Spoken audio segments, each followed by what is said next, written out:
বাংলাদেশে লক্ষ্য করলে দেখা যায় যে বড় কোম্পানিগুলো শুধুমাত্র প্রফিট ম্যাক্সিমাইজেশনের দিকে প্রায়োরিটি দেয়, রেদার আপনার যে জনগণকে জনশক্তিতে রূপান্তর করার যে প্রসেস সেটা জাস্ট মুখেই বলে, এটার কোনো এক্সিকিউশন আমরা আসলে ইমপ্লিমেন্টেশন দেখি না।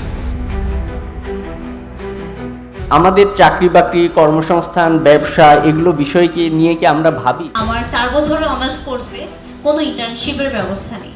সেই ক্ষেত্রে আমি যদি কোনোভাবে ইনভলভ হতে চাই কর্পোরেট সেক্টরের সাথে আমার পড়াশোনার চলাকালীন সময়ে, তাহলে আমি কিভাবে ইন্টার্নশিপ বা এডেক্সের অপরচুনিটিগুলো পাবো? মানব সম্পদকে যদি প্রপারলি আমরা তৈরি করে নিতে পারি, শুধু বাংলাদেশে নয় সারা বিশ্বে ছড়িয়ে পড়তে পারে আমাদের এই মানব সম্পদ।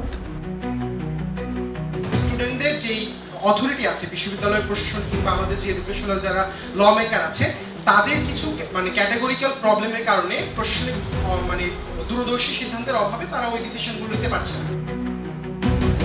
অন্যান্য বিশ্বের সাথে তাল মিলিয়ে চলতে গেলে অনেক ধরনের প্রফেশনালস হওয়া যায়, কিন্তু আমাদের দেশের প্রেক্ষাপটে আমরা চাকরি, এন্টারপ্রেনার, আমাদের প্রফেশনাল জায়গাটা কিন্তু খুব কম।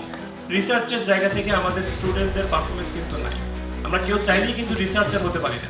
এই যে গ্যাপিংটা থাকে, রিসার্চার কিন্তু একটা প্রফেশন, এই প্রফেশন আমরা কেউ আসতে চাই না, বা আসার সুযোগটা আসলে নাই।